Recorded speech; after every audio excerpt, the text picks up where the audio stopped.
Hi,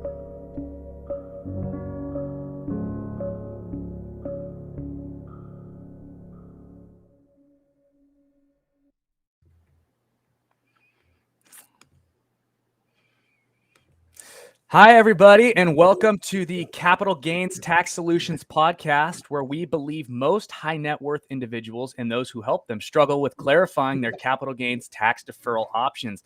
Not having a clear plan is the enemy, and using a proven tax deferral strategy, such as the Deferred Sales Trust, is the best way to exit your highly appreciated tax deferral assets tax deferred so you can grow your wealth. I'm your co-host, Pearson York, filling in for Brett Swarts. In each episode, I'm joined by some of the best wealth, business, real estate, and leadership individuals in the world, where we share ideas, deal stories, inspiration, and strategies so that together we can make complex tax deferral strategies simple and passive income plans achievable. We are streaming on expertcresecrets.com and our YouTube channels, Capital Gains Tax Solutions YouTube channel, Kingdom Luxury Realty YouTube channel, and also our Facebooks. So our next guest, I'm very, very, very excited to talk to. He's been in real estate for about 28 years, mainly in the construction and development world, but has now moved into the digitalization of real estate. And so we are going to have a phenomenal conversation about what that looks like. And I'm so excited to introduce to you guys Shannon Robnett.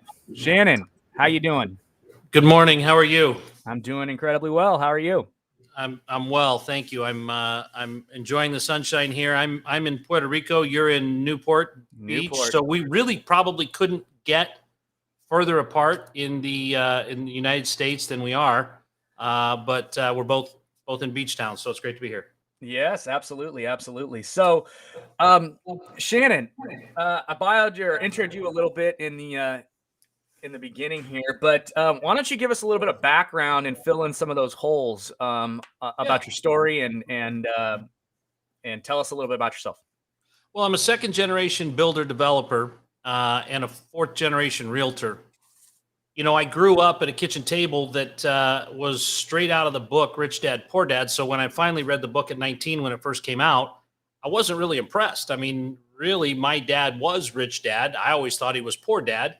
And I just kind of grew up in the real estate family, and I knew to create value with the people that I worked with, the people that I worked for, building and developing projects, and kind of carry that on. And you know, late in 2018, 2019, we began to realize that the deals we were going into were larger than the single partnerships that I had worked with in the past were writing checks for. And so we kind of stepped out into the syndication world and began to look at the retail investor and began to do some the 506Bs and 506Cs and see how that kind of worked. And then we've just kind of lately, this last year, stepped into the world of digital securities, which is really nothing more than putting assets on blockchain in the chain technology, where it's an immutable record that's distributed and keeps everything clear. And so we've just kind of, as we've evolved, we've taken two things that fit very, very well together, and that's blockchain technology and syndication, which is limited partners, multiple owners, and put all that together so that now you have a distributed record that nobody has to worry about. Nobody has to wonder what happened to the documents 5 years later, 3 years later. And everybody's able to see what's going on. And it makes that liquidity that's never been in the blockchain or in the syndicated world, it makes liquidity possible for LPs at almost any time they want. So that's kind of what brought me to the current day in a short version. Awesome. Okay, so before we dive into this this whole digitalization conversation, what I believe that everyone has a couple of gifts, spiritual gifts, divine gifts, strengths, whatever you want to call them. Yeah. What are two or three of your gifts that you think have helped you get to where you are today and help you succeed and excel in what you're doing?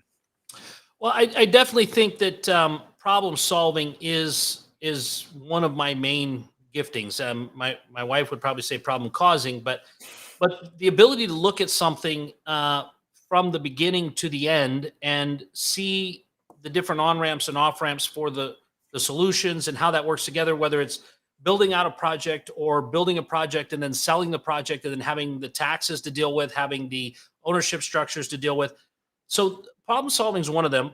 And I think along that lines is the ability to think creatively and to be able to come up with solutions and to go find solutions where nobody's done this before.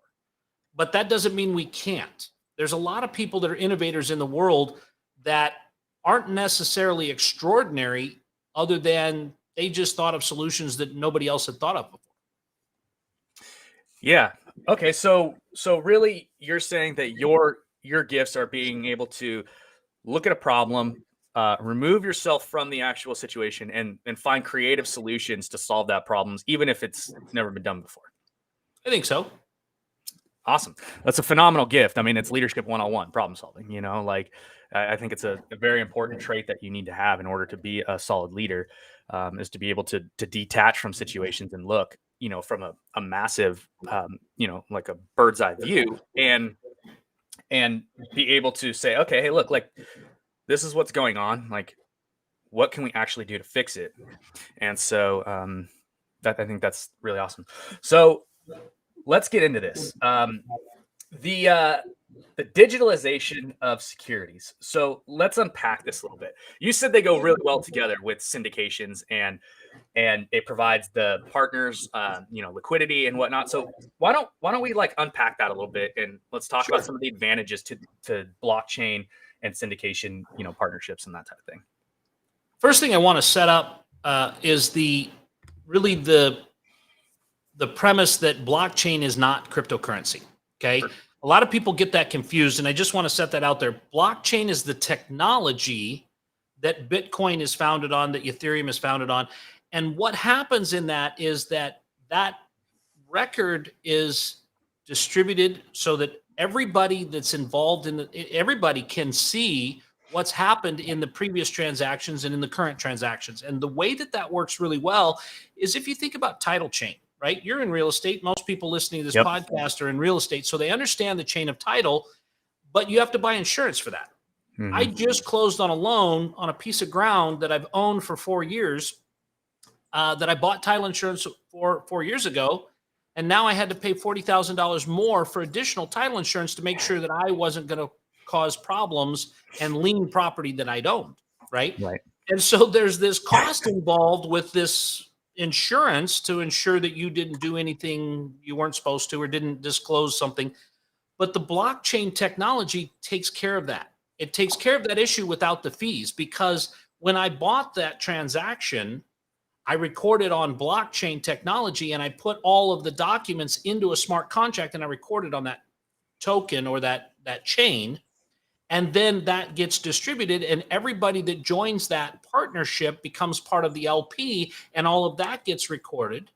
Then all of the workflow gets recorded, right? There's so many things that happen. In fact, India is adopting blockchain technology because over 70% of the lawsuits that happen in India are over title. And this is the first place they're implementing it because, well, how many Mohammeds do they have, right? And so the reality is that it has so many real world applications, and then to apply it in this particular fashion puts everything above board. But then again, once you've got involved in a syndication, what do you do with your documents? What do you, are you constantly calling the sponsor and going, hey, did we see what happened? Are we getting rents done? Are things happening on the project? What's going on?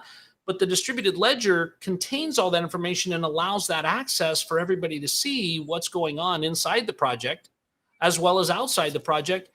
And then it allows for people to have control of their limited partnership, their shares of it, right? So the blockchain, you brought up a really good point, right? Bitcoin's not blockchain. This is a point that, like, if you're in crypto at any point, right, you quickly learn that the blockchain is definitely the founding technology, but it's not the crypto. The crypto just leverages the blockchain technology, which is what was really created, and it's why crypto is here to stay, because it's founded on that principle, right? So people who are, crypto's a fad or whatever, I think they missed that. So that's really great that you separated those two, because it's super. A good way to look at that would be like Apple, okay? Or Microsoft is even better, right? Microsoft is trading for hundreds of dollars a share, but what does it actually make? It doesn't actually, other than the surface, right? And maybe a really terrible foray into making mobile phones that it didn't do very well at. It doesn't create anything. It doesn't have a physical, tangible asset. What it has is it has intellectual property, right? And that property is what gives it its value. Much like crypto, it has a value that comes from the intellectual property of the blockchain technology. And then you have Ethereum that does something on top of that Bitcoin doesn't do. And then you've got Cardano and Solana and all these other ones that happen because of it's building on that underlying chain, right? Yep. Okay. And then the second point that you made was that it creates full transparency between the partners. So you don't have to constantly, it cuts out so much of the middleman and unnecessary work, because it's just centralized in one place. It's like essentially like a Google Doc that's like all there, and you can just see it. Like, hey, exactly. And then we're creating a proprietary technology that goes alongside this, which is a side chain. So if you think about it in your real estate world, you've done your due diligence, you're going to buy this asset, you love this asset. There's some value to add. There's some things that you can do. You've got this business plan, you've got all your due diligence and all the leases and everything else. And then when you close on it and you sign all your documents, your partners are involved in the deal. You take all that and you set that in a drawer and you close the drawer. Well, with what we're building out, and what happens is we actually feed that through AI and create that digital asset picture. And so now every month when the property management company sends us the bill and they say, hey, Jimmy fixed the lawn sprinkler over here, and we had this expense and this expense, but we raised rents on 102, and the tenant in 609 is giving their notice, and then we're going to raise the rents to this. All of that goes in too, and it all gets sorted by AI and then repriced.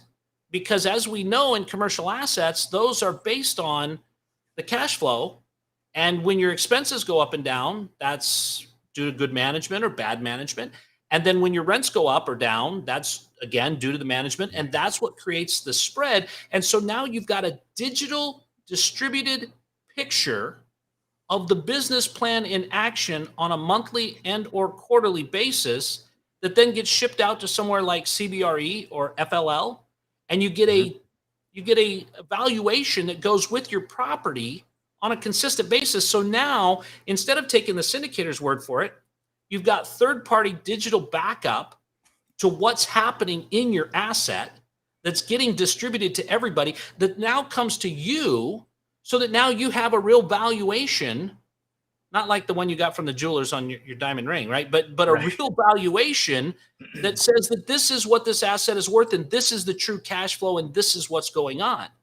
I mean, that's just in the daily function of what blockchain can do for the investor, and take that load off of the syndicator for having to put out all these reports and then make sure that Jimmy read it and make sure that we actually got it done. And then comes down to the distribution of the payouts. We've got capital calls that need to come in. We've got payouts that need to go out. We've got distributions that are going to happen. All of that is now done through the digital chain that tracks all of that ownership. And it makes it redundant for humans to be involved, and eliminates 98% of the errors that were going to happen. So with basically the computer technology that, I don't know, robots taking over humans, right? Like power, or AI, whatever. Yeah, whatever. Right. It seems scary that everything is kind of going that way, but it is like so much more efficient and effective and, error proof. Right. So, I mean, yeah, it's going to have to go that way. You mentioned that, so how is this going to change how you sell an asset, like in the future?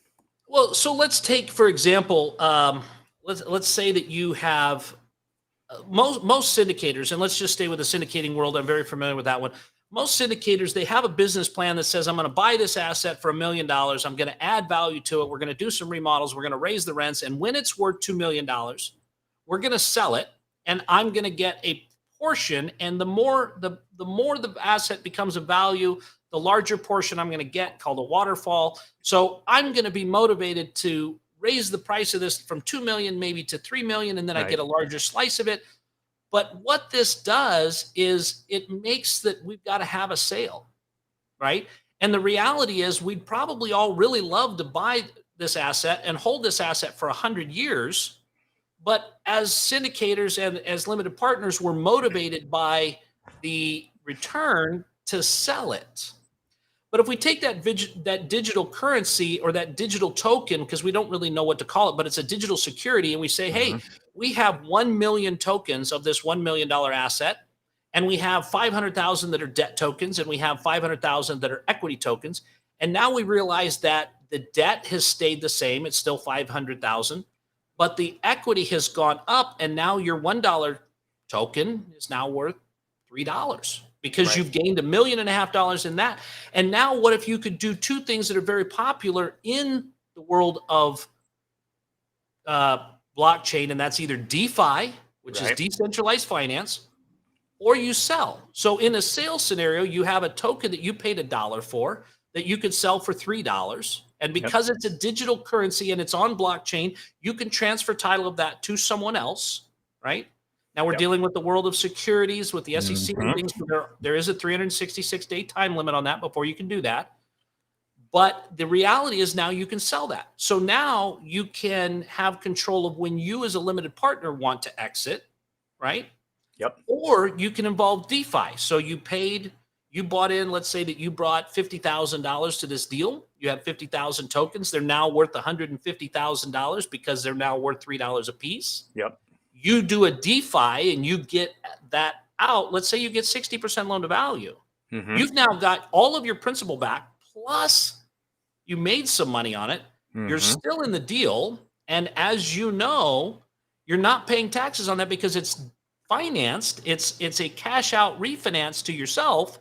And so it's not a sale. So now everybody is motivated to stay in the deal to continue the cash flow because they're not trying to get to that end goal to get their original cash back and get some of their profits back. So the main problem that you feel like this is solving is it's maintaining people's motivation to stay within the cash flowing asset without. What I think it really does is it takes and it puts all of the control back in your court, right? If you got involved in a syndication, you're a minority partner. You're along for the ride. I've got a business plan. And you know what? Just go sit over there in the corner and I'll send you money when I feel like it, right? This really changes that you can say, hey, this asset has appreciated, right? I want to sell now. I want to DeFi now. I want to do different things. I want to be in control of my little piece of this asset. And it now works like a fractionalized ownership, like a timeshare of sorts, because you now have 100% control. So you can say, hey, I want to sell mine. I want to DeFi mine. I want to buy more, right? You can do a lot of things inside this asset, and the syndicator can do the same, right? So he can continue to keep this asset. He can continue to receive value for it as his tokens that he got have gone up in value. He can now get his money out. He can get profits out, but he can continue to maintain that cash flow. But what it really does is it gives that liquidity so that you now no longer have to completely agree and go along with the syndicator or the general partner for as long as this asset is. You can make something happen on your piece of the world, own it, enjoy it, cash flow it, gift it, do whatever you'd like with it without having to have permission or have input from the general partner at all. So it's about control within the partnerships. Yeah. There's so much here, like that. There is, and we've got to be dive careful into, because we could run down this rabbit hole. Yeah. But I mean, think about this. Take this, for example. Let's just say that we created this asset, we bought this asset, and there's tenants in this asset.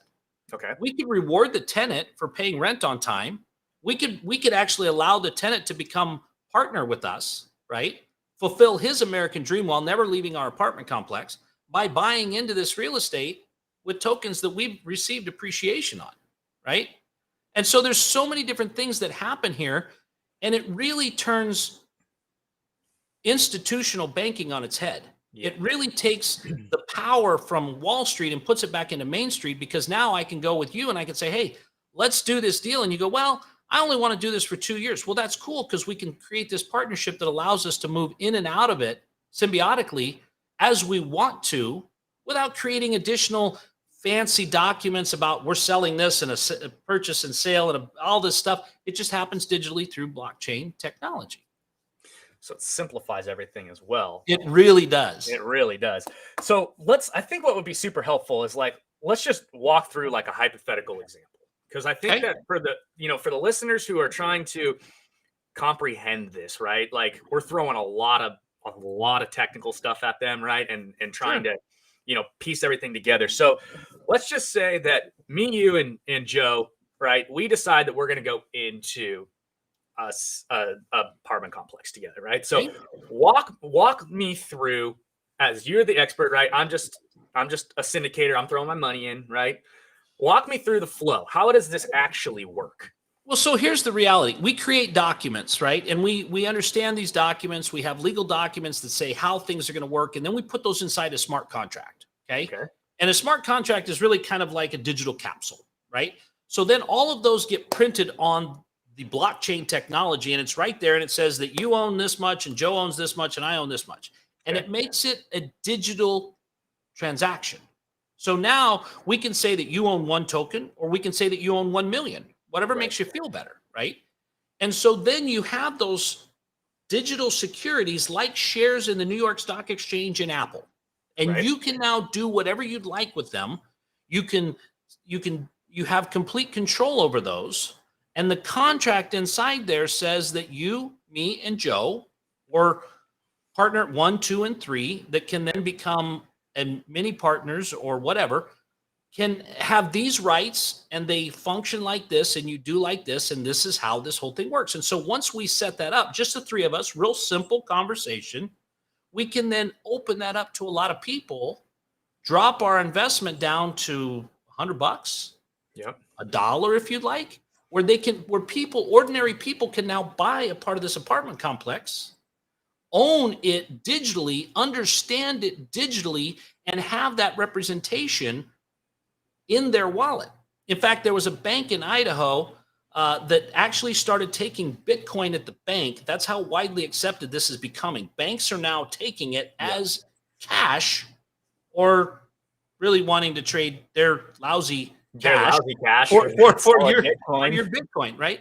And so the reality is at the end of the day, all of this is happening whether you like it or not, and you're really just creating a digital format that allows us both to understand the transfer is going to happen, and it doesn't need a title company, it doesn't need a county to record the document, it doesn't need any of this, because everybody in the world can find this document and find all the exhibits to this document locked in time on that blockchain technology, right? Yep. So how do you think this is going to change the tax situation? So I'm sure as a syndicator, you love your 1031s.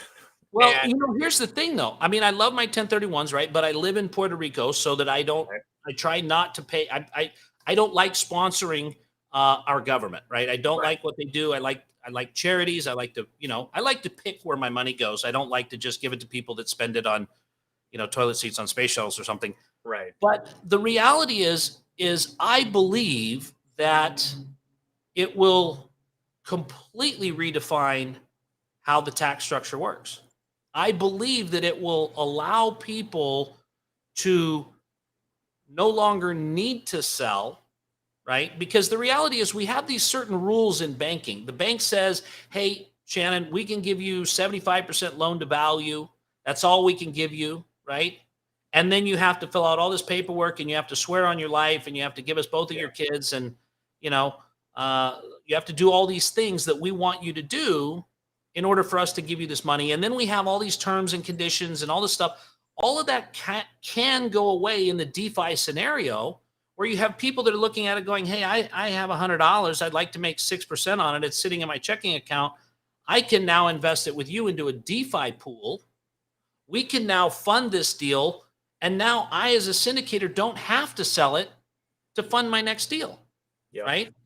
Because the reality is every time that there's a refinance, there's an expense involved. You raise the leverage, you still have leverage, but now you can also involve more partners where you used to involve the bank as your Right. 80% controlled partner. And you did that so that you didn't have to involve Uncle Sam as your 40% partner. Now you have the ability to use that and never really need to sell it. Yep. And continue to refi by involving more people in it that want to make some of the return off of it. So you're not making the full return, but you're not having to liquidate the asset and kick the can down the road. Because as you know, most of the people that do a deferred sales trust or do a 1031 are selling one asset to buy another of similar kind. But what if they could do both? Keep the first one and use the first one to liquefy and create money to buy the second one. And so with this, like you, are you deconstructing the property rights? So Absolutely. So you're able to liquidate, okay, hey, this guy, Joey wants his equity rights. He wants to sell 500 of his 1,000 tokens. He can sell 500 of his 1,000 tokens. It's not going to affect us. But he also has rights to apartments, 100 through, 110, and their rent rights. Can he sell those, or does he get? You could set this up. You could set this up any way you want, right? The reality is, in the simplicity of what we do as syndicators, we just sell digital fractions, right? So we need to raise $1 million. So we create 1 million tokens.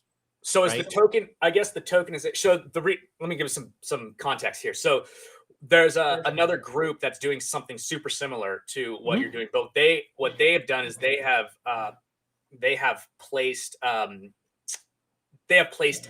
title their tokenization like process, and they patented this process or whatever, where they're able to totally deconstruct the property rights as a whole, so they can sell carbon rights, they can sell equity rights, they can sell the rent and stuff like that too. And that's not unsimilar to where a lot of times when you go to a closing, you may or may not own the mineral rights in the ground that you own. Right. And so it's the same thing, but it's allowing it to happen any way you want. Right.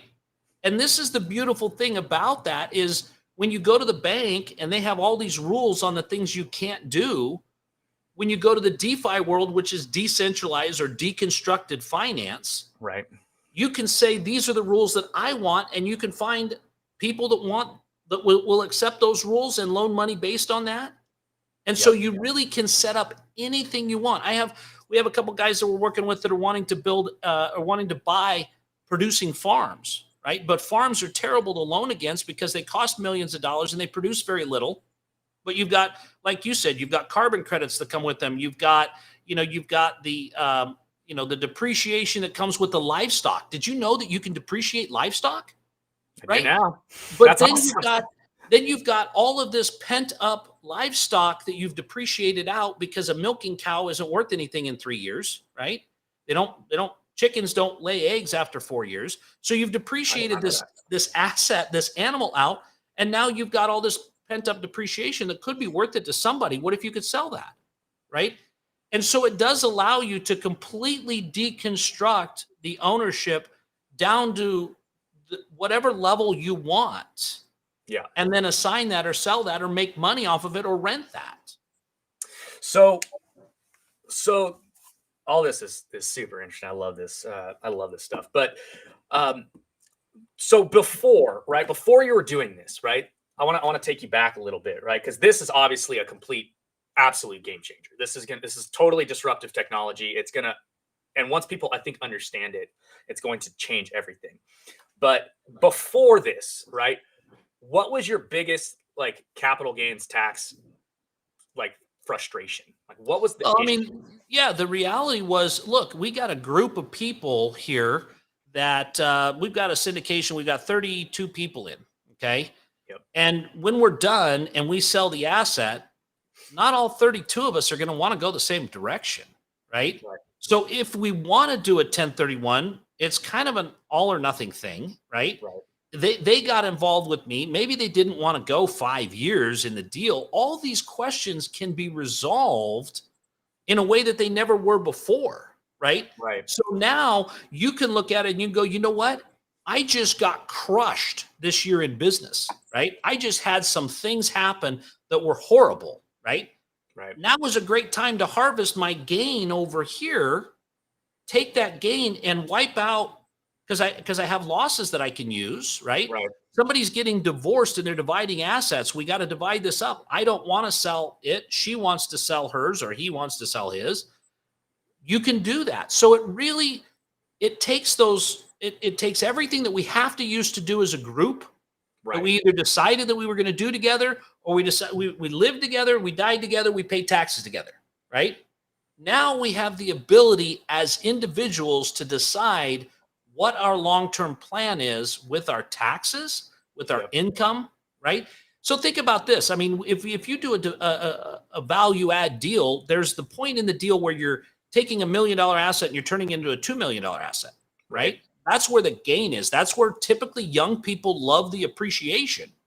The older people, and I say that just because the older people are looking for the cash flow. They don't want to work anymore. They're looking for that mailbox money. They hate that first part, but they love that second part, right? They love the cash flow.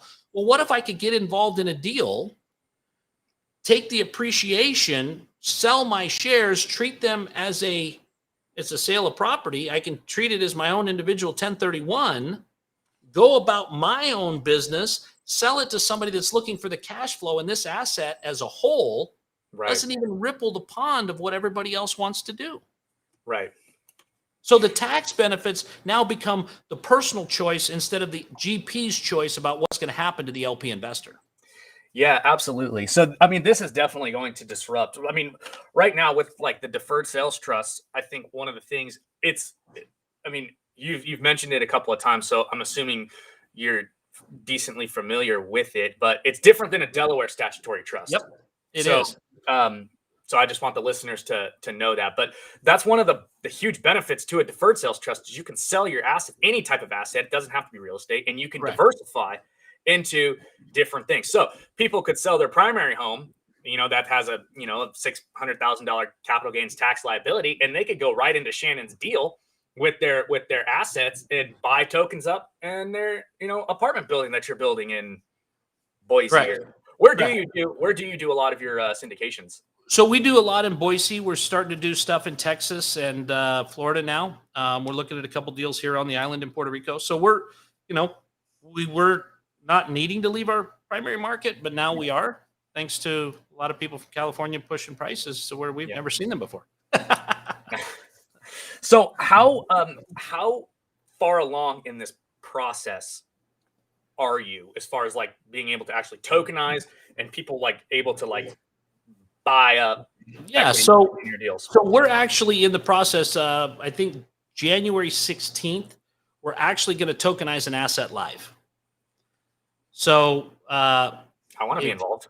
Yeah, we are going to tokenize it. It's also going to then go into a liquidity pool for the DeFi right behind that. So by the end of second quarter, we'll have done a DeFi loan of about $4 million. Okay. Creating that liquidity pool. So there's all these neat things that we're going to be doing, and we've got all the technology set up to go because it's not really something that you just do, right? We saw a lot of people get in a little bit of trouble with ICOs, which is initial coin offerings, where they were doing things that the Security Commission didn't like. We followed everything that the SEC wants us to do as far as real estate goes. We've combined that and cross-checked that with where the SEC feels about tokenization and digital securities. So we've really crossed our I's and dotted our T's, and then dotted our I's and crossed our T's, right? Yeah. So we really made sure that we did it right, but that's really where we're going to be at here in the next couple of weeks. And then from there, we have about $1 billion behind that we're going to continue to tokenize over 22. Yep. That is going to be things where a lot of people are looking to exit. Okay. They've been in these deals for a while. GP wants to stay involved. Syndicator, he's got everything fine-tuned. LPs want to exit. They want to do something different. They want to pull in some of their money. They want to refinance themselves. All these different kind of options that are going to be happening. So that's really what's going to happen with us in the next 3 quarters. And I'm super excited about that happening. Yeah, absolutely. So I have, I got 5 Ethereum, right? That I'm like, hey, I got to do something with it, right? It's sitting in my BlockFi account right now, and they lowered my interest rate again from 5% to 2.5%, and I'm all pissed off about it, right? Right. How do I drop my Ethereum into your project? Do you take it? Well, see, the reality is that would be up to the individual syndicator.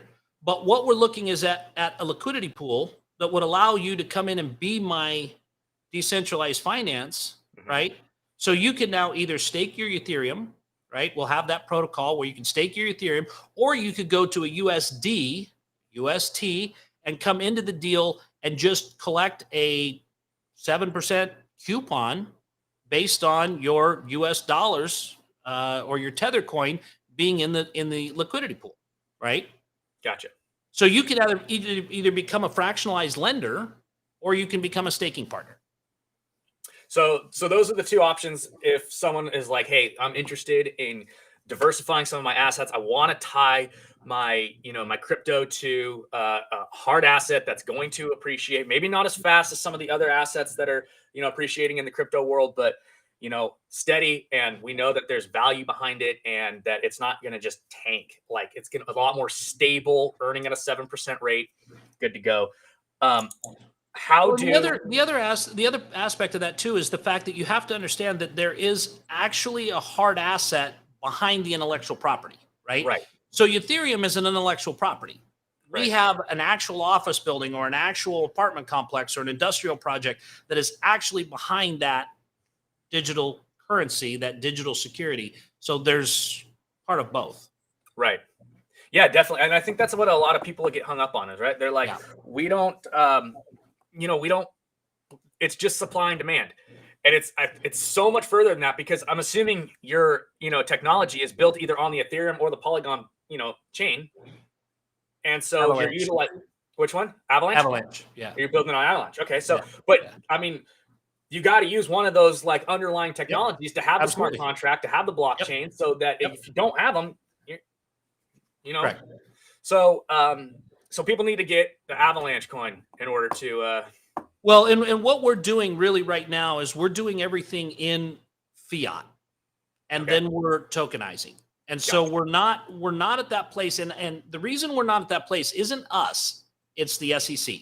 So we're trying to stay in step with them and stay as fast as we can go without trying to get out ahead of them and then wind up in orange colored clothes looking for. Trying to keep our prison record pretty clean, huh? Exactly. We don't want to be staying at the Bernie Madoff hotel, right? No. So that's kind of where we're at. So we're actually doing the transaction in US dollars because that's how we're buying the assets, right? Okay. And then we're creating that digital security that then says, this is your ownership.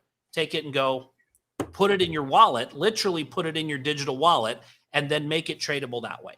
So you need an on and off ramp. Mm-hmm. Currently we do. And that's usually at the title company when we buy the asset. Interesting. Okay. So since this is capital gains tax deferral podcast, I want to kind of circle back to this thing really quick before we get to the lightning round. So if you guys are interested in something like this, right, the Deferred Sales Trust could be a phenomenal way for you to exit your highly appreciated assets. Absolutely. And get into something like what Shannon's talking about right now. Absolutely. And get out of what we've appreciated for you and get back into something else. Right. So we actually just did our first, we've done 2 of them now, and we're waiting for certain price points to do our third Ethereum case and Bitcoin case. So we've already got everything set up with Kraken. So that process has gotten really smooth. It was a $5 million Ethereum case. So they transferred over. They deferred about $1.85 million in capital gains tax on the sale of their Ethereum. Awesome. And so this would be a phenomenal partnership, right, with the Deferred Sales Trust to bring in. There's a lot of people. I'm assuming you need to build out this liquidity pool, right? That takes probably a lot of marketing and people coming in that have cash that need, or, that have crypto that want to convert to stake their stuff, with you guys. So, so I'm going to get to the lightning round really quick. And then I'm going to ask, how do we find you, get in contact with you, and how do people get involved with you? So awesome. We'll go on to the lightning round. really quick. And this is just a series of super simple questions. Like, what's your favorite book right now? Obviously, it's not Rich Dad, Poor Dad.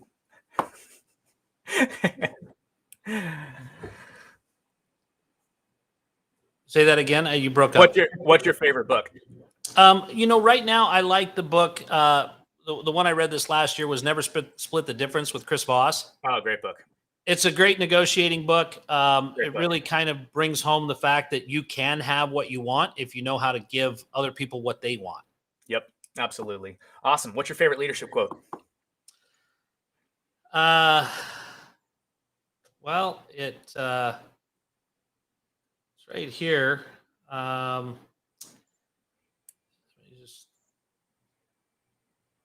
I was just actually kind of writing out a little bit of my story and tracking through some things, and our